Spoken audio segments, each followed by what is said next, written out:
ప్రపంచవ్యాప్తంగా 59 కోట్ల మంది, మన దేశంలో 9 కోట్ల మంది మధుమేహంతో బాధపడుతున్నారని ప్రపంచ ఆరోగ్య సంస్థ వెల్లడించింది. ప్రతి 7గురిలో ఒకరు డయాబెటీస్ తో బాధపడుతున్నారు.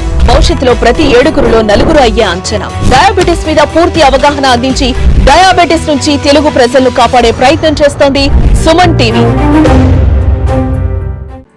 సో సాధారణంగా డయాబెటీస్ గురించి మాట్లాడుతున్నప్పుడు ఎక్కువ శాతం మనం చెప్పుకునేది ఏంటంటే చాలా టైర్డ్గా ఉండడం, తినంగానే వీక్నెస్ అనిపించడం, చేత కాకపోవడం, కంటి చూపు మందగించడం, యూరినేషన్ ఫ్రీక్వెంట్ కావడం, దాహం ఎక్కువ వేయడం, నీళ్లు చల్లటి పానీయాలు ఎక్కువ తాగాలనిపించడం, స్వీట్స్కి క్రేవింగ్ ఉండడం, ఏదన్నా దెబ్బ తాకినప్పుడు ఇన్ఫెక్షన్ వచ్చినప్పుడు ఎక్కువ టైం ఆ పుండు మానడానికి పట్టడం, ప్రైవేట్ పార్ట్స్లో దురదలు, ఫంగల్ ఇన్ఫెక్షన్స్ ఇలాంటివి ఫ్రీక్వెంట్గా కనపడడం, కాస్త చర్మం లస్టర్ అంటారు, అంటే కలరు కొద్దిగా తగ్గిపోవడం, డార్క్నెస్ ఎక్కువగా కనిపించడం, కొన్ని ఏరియాస్లో హెయిర్ ఊడిపోవడం, ఇలాంటివన్నీ కూడా డయాబెటిక్కి లక్షణాలు. కానీ ఈ మధ్యకాలంలో నా ప్రాక్టీస్లో నేను గమనించింది ఇవన్నీ లేకుండా కూడా చాలా హై లెవెల్స్ ఆఫ్ డయాబెటీస్ అనేది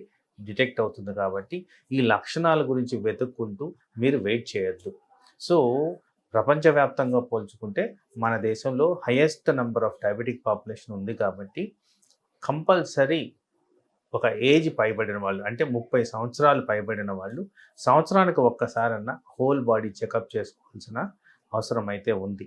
ఇది కొంతమందికి మళ్ళీ ఎగ్జంప్షన్. ఎందుకంటే ఎవరికైతే హై రిస్క్ ఉందో, ఈ హై రిస్క్ ఉన్న పాపులేషన్ ఎవరికైతే ఫ్యామిలీ పరంగా డయాబెటీస్ ఉందో, ఎవరికైతే ఊబకాయం ఉందో, ఎవరికైతే high cholesterol, blood pressure, thyroid disease, autoimmune disease ఇలాంటివి ఉన్నాయో, ఎవరికైతే దీర్ఘకాలంలో steroid therapy or immunosuppression therapy వాడతారో, ఇలాంటి వాళ్ళందరూ కూడా డయాబెటీస్కి స్క్రూటనైజ్ చేయాల్సిన అవసరం ఉంటుంది. అయితే ప్రెగ్నెన్సీ పరంగా మాట్లాడితే ఎవరికైతే ప్రెగ్నెన్సీ రిలేటెడ్ డయాబెటీస్ వచ్చిందో వాళ్ళు కూడా హై రిస్క్ పాపులేషన్ కింద కేటగరైజ్ చేస్తాం. కాబట్టి వీళ్ళు కూడా డయాబెటీస్ క్రైటీరియాని, అంటే బ్లడ్ టెస్టులు చేసుకోవాల్సిన అవసరం ఉంది. సో ఇక్కడ ఒక క్లారిటీ ఇవ్వదలుచుకుంది ఏంటంటే, డయాబెటీస్ డయాగ్నోస్టిక్ క్రైటీరియా మీద ప్రజల్లో చాలామందికి కన్ఫ్యూషన్ ఉంది. ఇక్కడ కన్ఫ్యూషన్ పడాల్సిన అవసరమే లేదు. ఎవరికైతే ఈ HbA1c అంటే 100 రోజుల అగ్రిగేట్ చూపించే షుగర్ వాల్యూ 5.7 బిలో ఉంటుందో అది నార్మల్ కింద కేటగరైజ్ చేసుకోవాల్సిన అవసరం ఉంది. అలాగే ఎవరికైతే ఫాస్టింగ్ షుగర్ లెస్ దెన్ 100 ఉంటుందో అది కూడా నార్మల్. ఎవరికైతే పోస్ట్ లంచ్ అంటే 2 అవర్స్ తర్వాత షుగర్ బిలో 140 ఉంటుందో ఇది కూడా నార్మల్. ఇది strict guide lines for diagnosis of diabetes. ఎవరికైతే ఈ లెవెల్స్ నుంచి పైకి ఉంటాయో, అంటే ఫాస్టింగ్ అనేది 100 అబోవ్, పోస్ట్ లంచ్ అనేది 140 అండ్ HbA1c మోర్ దెన్ 5.7, ఇది ప్రీ డయాబెటిక్ కింద కన్సిడర్ చేయాల్సిన అవసరం ఉంది. ఎవరికైతే ప్రీ డయాబెటీస్ ఉందో వీళ్ళకి అటెన్షన్ అనేది మోస్ట్ ఇంపార్టెంట్. ఎందుకంటే at this stage complications start అయ్యేదానికి ఆస్కారం ఉంది. డయాబెటిక్ రిలేటెడ్ అవయాలు దెబ్బతినేదానికి ఆస్కారం ఉంది.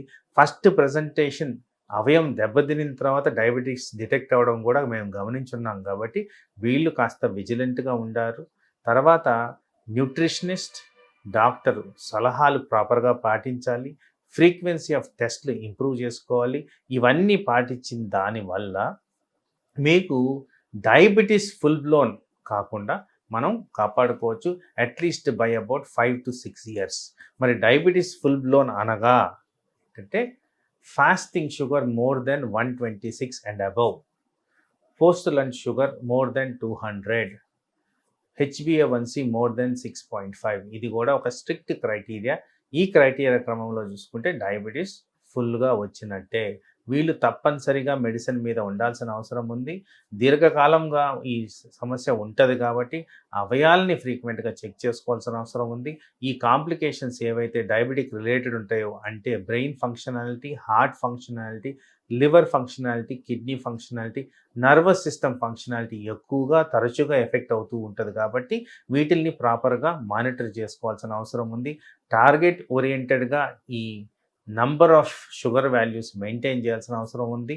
ఫ్రీక్వెన్సీ ఆఫ్ బ్లడ్ టెస్టింగ్ కూడా డాక్టర్ చెప్పిన విధంగా ఎంత ఫ్రీక్వెంట్గా చేసుకోవాలో అదే విధంగా పాటించాల్సిన అవసరం ఉంది. వ్యాయామాలు సరిగ్గా చేయాలి. రెస్టింగ్ ప్రాపర్గా ఉండాలి. ఈ మధ్యకాలంలో మానసిక ఒత్తిడికి గురైన వాళ్ళకు కూడా ఎక్కువ శాతం డయాబెటీస్ కంట్రోల్లో ఉండట్లేదు కాబట్టి రెస్ట్, రిలాక్సేషన్ ప్లస్ మెడిటేషన్ అనేది ఇంపార్టెంట్. స్లీపింగ్ ప్యాటర్న్ ప్రాపర్గా మెయింటైన్ చేయాల్సిన అవసరం కూడా ఉంది. ఇవన్నీ చేసిన దానివల్ల డయాబెటిక్ రిలేటెడ్ కాంప్లికేషన్స్ మనం అవాయిడ్ చేసుకోవచ్చు.